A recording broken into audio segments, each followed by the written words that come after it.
देश में हिंसा और विद्रोह जो हो रहे थे, इसको रोकने में कामयाब ना हो पाना, ये एक अपारग कि बांग्लादेश की पूर्व प्रधानमंत्री शेख हसीना की द्वारा बनाई गई इंटरनेशनल क्राइम ट्रिब्यूनल कोर्ट उन्हीं को ही फांसी की सजा सुना दी है।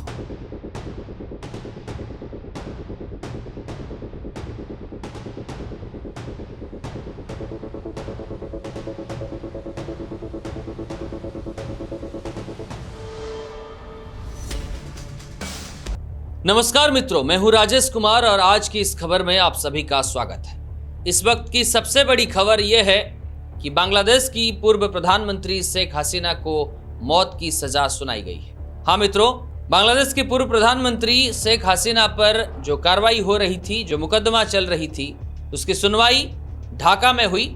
उपस्थित सारे लोग इस फैसले से खुश हैं, ताली बजाकर, मिठाई बांटकर सेलिब्रेट कर रहे थे। इसी तरह की वीडियो अभी बांग्लादेश की टीवी से लेकर के सोशल मीडिया पर वायरल हो रही है।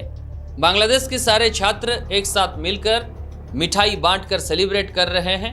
बांग्लादेश की पूर्व प्रधानमंत्री शेख हसीना ने खुद की जाल में खुद ही फंस गई। मित्रों, आपको बता दूं, 2010 में इंटरनेशनल क्राइम ट्रिब्यूनल कोर्ट करके एक नियम, एक व्यवस्था बनाई गई थी, जिसको खुद पूर्व प्रधानमंत्री शेख हसीना ने बनाई थी। और इसकी वजह यह था कि 1971 में बांग्लादेश मुक्ति संग्राम की युद्ध अपराधी और नरसंहार करने वाले लोगों पे और जो नरसंहार हुआ था, इस सब पे जांच की जा सके, इसकी कार्रवाई हो सके। और अब इसी कोर्ट ने बांग्लादेश की पूर्व प्रधानमंत्री शेख हसीना को ही मौत की सजा सुना दी। उपस्थित सारे लोग इस फैसले से खुश थे और उनकी खुशी वीडियो में नजर आ रही थी। 2-3 घंटे से ज़्यादा कोर्ट में सुनवाई हुई। पिछले कई महीनों से चला रही है ये मुकदमा, जिसकी सुनवाई हो चुकी है और शेख हसीना को फांसी की सजा सुनाई जा चुकी है। By incitement, order and inaction of Sheikh Hasina, by abetment and inaction of Home Minister Asaduzzaman Khan Kamal and Inspector General of Police Chaudhry Abdullah Al Mamun, the successive underlings got incited and inspired to kill the protesting students and common people, and thereupon under order, supervision and inaction of accused Asaduzzaman Khan Kamal, Chaudhry Abdullah Al Mamun and the then Dhaka Metropolitan Commissioner DMP Habibur Rahman, Joint Commissioner Police Shudip Kumar Chakraborty, Additional Deputy Commissioner Shah Alam Muhammad Akhtarul Islam, Assistant Commissioner Muhammad Imrul and Inspector Muhammad Arshad Hussain, who have been separately prosecuted, successively ordered to commit atrocities to the protesters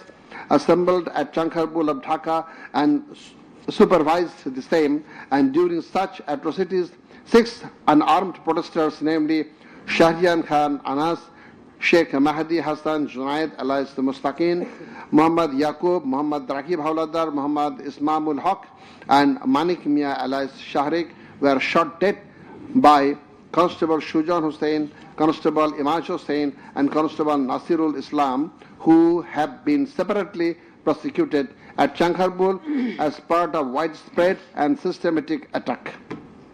The aforesaid kill. हालांकि 2026 जुलाई को छात्र आंदोलन में जो हुआ था, ये सारा विश्व जानता है, लेकिन अंदर में क्या हुआ था ये सिर्फ बांग्लादेशियों को पता है और शेख हसीना को पता है और उनकी विरोधियों को पता है। तो इसी की कार्रवाई चल रही थी। कोर्ट की सुनवाई के बाद पता चल रही है कि पूर्व प्रधानमंत्री शेख हसीना बांग्लादेश में हिंसा फैलाने का काम कर रहे थे। छात्रों पर नियंत्रण ना पाना, देश में हिंसा और विद्रोह जो हो रहे थे, इसको रोकने में कामयाब ना हो पाना, ये एक अपारग प्रधानमंत्री का प्रमाण है, ऐसा माना गया है। जिसको लेकर के 5 अगस्त 2026 में शेख हसीना भारत जाने के बाद उनकी द्वारा बनाई गई इंटरनेशनल क्राइम ट्रिब्यूनल कोर्ट की पुनर्गठन की गई और 17 अक्टूबर 2026 को शेख हसीना को गिरफ्तार करने की ऑर्डर पास की गई। 17 अगस्त 2026 को शेख हसीना की गिरफ्तारी का ऑर्डर आने के बाद पिछले साल दिसंबर को पूरी औपचारिकता के साथ बांग्लादेश ने मांग की कि भारत शेख हसीना को सौंप दे। हालांकि भारत ने उस वक्त चुप्पी साधी, कुछ भी उत्तर नहीं मिला भारत की तरफ से। और ये भी नहीं लगता कि आगे भारत शेख हसीना को बांग्लादेश के हाथ में सौंप देगी। मित्रों, स्थिति जो भी हो, अभी इस वक्त ये सबसे बड़ी खबर है कि बांग्लादेश की पूर्व प्रधानमंत्री शेख हसीना की द्वारा बनाई गई इंटरनेशनल क्राइम ट्रिब्यूनल कोर्ट उन्हीं को ही फांसी की सजा सुना दी है। और जब फांसी की सजा सुनाई जा रही थी, वहां उपस्थित सारे लोग खुश थे, इस फैसले से काफी खुश थे, ताली बजाकर मिठाई बांटकर सेलिब्रेट कर रहे थे। ये दृश्य बांग्लादेश की टीवी चैनल से लेकर के सोशल मीडिया पर अभी वायरल हो रही है। इसको लेकर के काफी चर्चा भी हो रही है।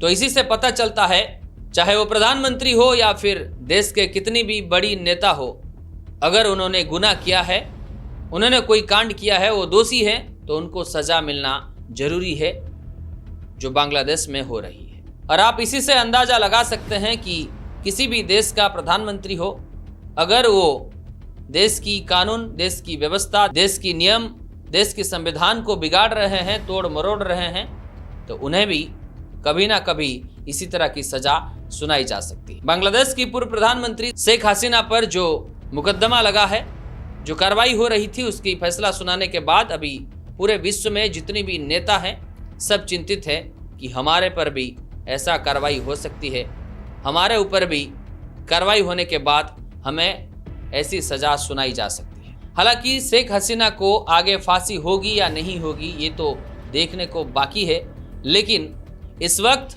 भारत पे दबाव डाला जा सकता है।